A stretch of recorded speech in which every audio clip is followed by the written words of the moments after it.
사랑하는 시흥 동산교회 성도 여러분, 좋은 아침입니다. 간밤의 피로는 잘 풀리셨습니까? 상쾌한 아침 공기가 속을 다 후련케 하는 아침, 활기찬 하루를 시작하게 되길 주님의 이름으로 축복합니다. 오늘 2021년 2월 2일 화요일 시동을 위한 메시지 지금 시작합니다. 오늘 우리에게 주시는 하나님 말씀은 누가복음 10장 25절에서 42절까지의 말씀입니다. 누가복음 10장 25절에서 42절의 말씀. 한 율법교사가 예수님께로 와서 묻습니다. 그 질문의 의도는 분명합니다. 25절 중반에 기록되었듯이 그는 예수님을 시험하려는 의도가 있었습니다. 선생님, 내가 무엇을 하여야 구원을 얻으리이까? 그가 원하던 대답은 무엇이었을까요? 본인들이 보기엔 이 예수님과 그 제자들이 안식일도 제대로 지키지 않고 손을 씻지 않고 먹는 등 모세의 율법을 경시하는 듯한 태도가 영 마음에 들지 않았을 것입니다. 그래서 예수님이 구원받는 방법을 말씀하시는 데 있어서 율법을 이야기하지 않으면 그걸 가지고 걸고 넘어지려는 의도였죠. 예수님은 그 질문에 직접 대답하시기보다는 그에게 되묻습니다. 그래, 율법에 무엇이라 기록되었으며 너는 그것을 어떻게 읽느냐? 뭐라고 대답하는지 제가 27절을 읽어드릴게요. 대답하여 이르되 네 마음을 다하며 목숨을 다하며 힘을 다하며 뜻을 다하여 주 너의 하나님을 사랑하고 또한 내 이웃을 내 자신같이 사랑하라 하였나이다. 굉장히 훌륭한 대답이에요. 이것은 구약의 율법을 딱 둘로 정확하게 요약한 아주 훌륭한 대답입니다. 예수님도 그 대답에 극찬을 하세요. 빙고! 정답이야. 그래, 꼭 그렇게 행하며 살아라. 그러면 너가 영생을 얻게 될 것이다. 마음과 목숨을 다해서 또 힘과 뜻을 다해서 주 너의 하나님을 사랑하라. 여러분, 우리가 그래야 하는 것을 알고 있죠. 하지만 늘 그렇게 사라지는 것은 아니죠. 내 이웃을 내 자신같이 사랑하라. 이웃을 사랑할 수는 있죠. 그런데 당신 자신만큼 사랑하고 있습니까? 라고 물으면 대답이 쏙 들어가죠. 사랑하기는 하는 것 같은데 내 자신만큼이라고 하시니 차마 그렇게까지는 말을 못하겠네요. 그것이 우리의 한계입니다. 예수님은 그런 한계를 가진 우리를 도우시려고 이 땅에 오신 것이죠. 죄 없는 사람이 없고 흠 없는 사람이 없고 율법을 완전히 지킬 수 없는 사람이 하나도 없기 때문에 예수님은 이 땅에 오셔서 우리에게 구원을 이루시고 또 그 허물을 덮어주신 것입니다. 그렇기 때문에 오늘 이 예수님의 대답을 보면서 예수님이 지금 율법 구원을 말씀하시네? 오직 믿음으로 구원을 얻는다고 하지 않았나? 오직 은혜로 구원 얻는다며 하면서 의아해하는 분이 한 분도 없길 바랍니다. 전심으로 하나님을 사랑하고 내 몸같이 이웃을 사랑할 수 없는 연약한 죄인들이기 때문에 우리에겐 구원자가 반드시 필요한 것입니다. 그 율법교사는 예수님의 이런 깊은 뜻을 깨달았는지 못 깨달았는지 다음 질문을 이어갑니다. 질문의 의도는 이번에도 분명하죠. 29절에 기록되었듯이 자기를 옳게 보이려는 의도로 질문을 하는 것입니다. 그러면 내 이웃이 누구니이까? 그러자 이번에는 예수님이 비유로 이야기를 시작하세요. 어떤 비유인가? 여러분들 너무나도 잘 알고 계신데 제가 요약해서 설명을 드릴게요.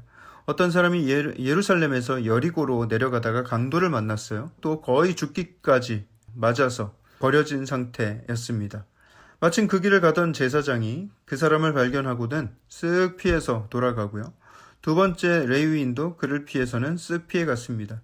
아마 이 이야기를 듣는 유대인들은 그래, 제사장이랑 레위인이라면 분명 그러고도 남을 거야. 왜 그래요? 그들은 예루살렘 성전에서 하나님께 제사를 지내던 사람들인데 이들이 시체에 가까이 가거나 시체를 만지게 되면 부정하게 된다고 여기는 사람들이었습니다.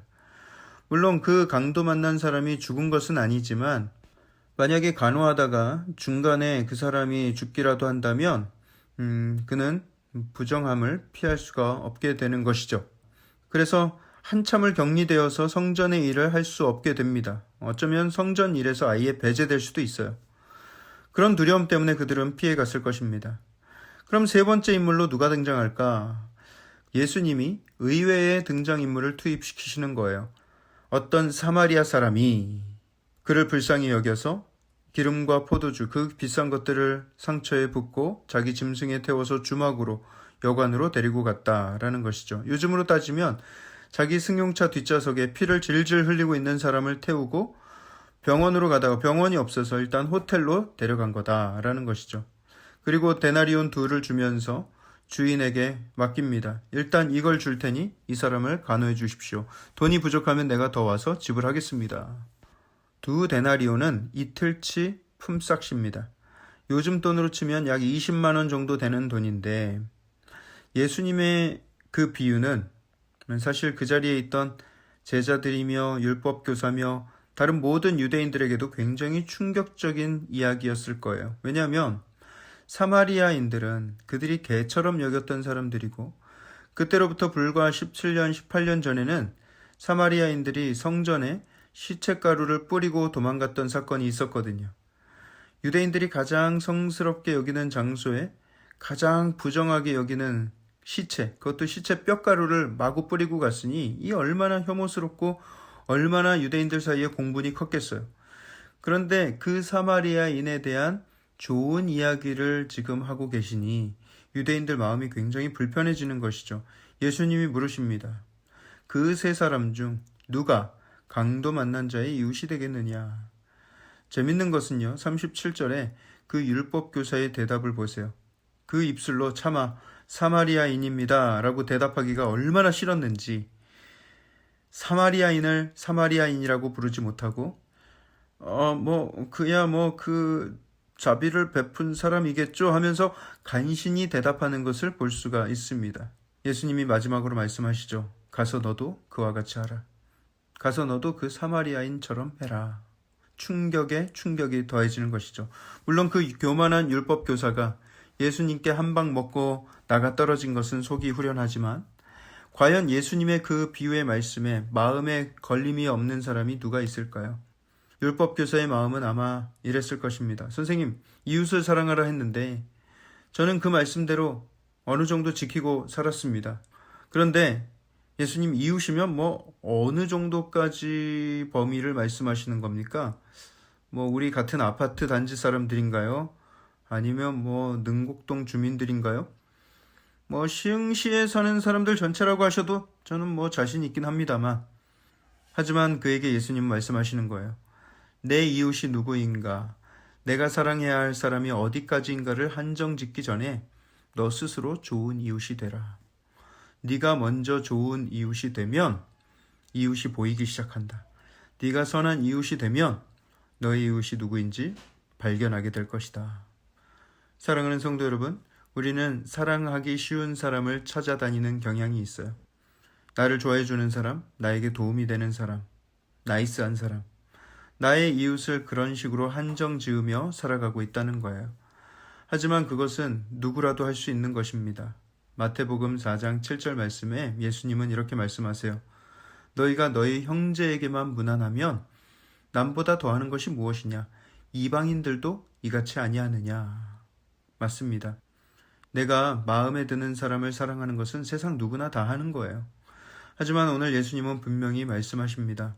너희 마음의 그 벽을 허물어라. 금을 그어놓고 살지 말아라.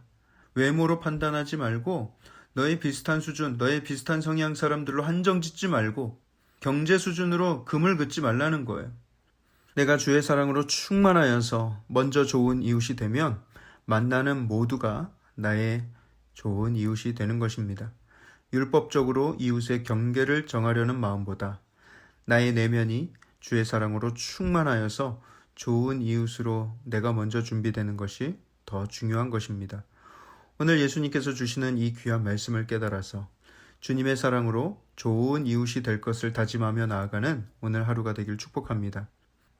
그간 혹시 용서하지 못한 마음, 용납하지 못했던 마음, 서운한 감정과 원망과 원한의 마음들 이제는 다 내려놓고 그간 내가 무심했던 이웃들에게 또 직장 동료에게 따뜻한 차 한 잔을 대접하는 하루가 되면 어떨런지요.